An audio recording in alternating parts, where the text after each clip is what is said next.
Yeah, I'd like to share some thoughts about Ed Strachar, Healing Genius. Since first finding him, I've been looking to solve uncertainty from things without. I'd been stumbling upon the benefits of meditating, but Ed's teachings, I mean, they took me to a whole new level. When Ed first was speaking about his ideas, though, man, it hit me from left field. I was nearly a sucker punched. I laughed really, really hard, like really hard. But then two things happened. One, my mentor, Peter Sage, wasn't phased.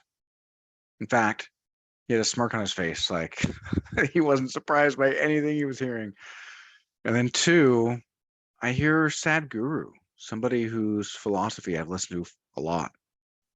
Well, I heard him whisper in my ear, life is about experience, isn't it? F me, really? I'm supposed to look into this?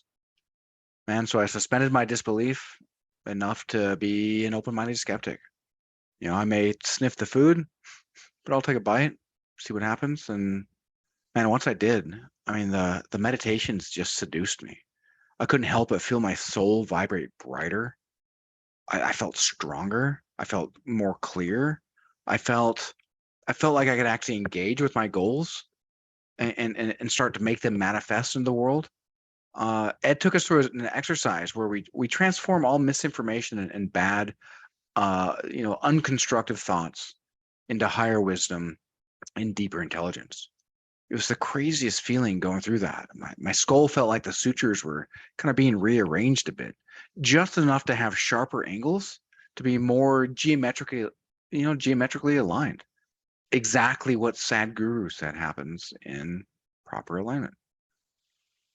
I will say that for all the different mystics I've listened to, Ed is the only one who's got me to a point where I feel like I'm vibrating at the highest points of my life and now transforming into, I mean, really the magical person I always knew I could be. As a huge fan of Nietzsche, the point of the Ubermensch is to become as a child again, because that's the psychological strong person, not the one who's weak-willed and cares about what everyone else thinks.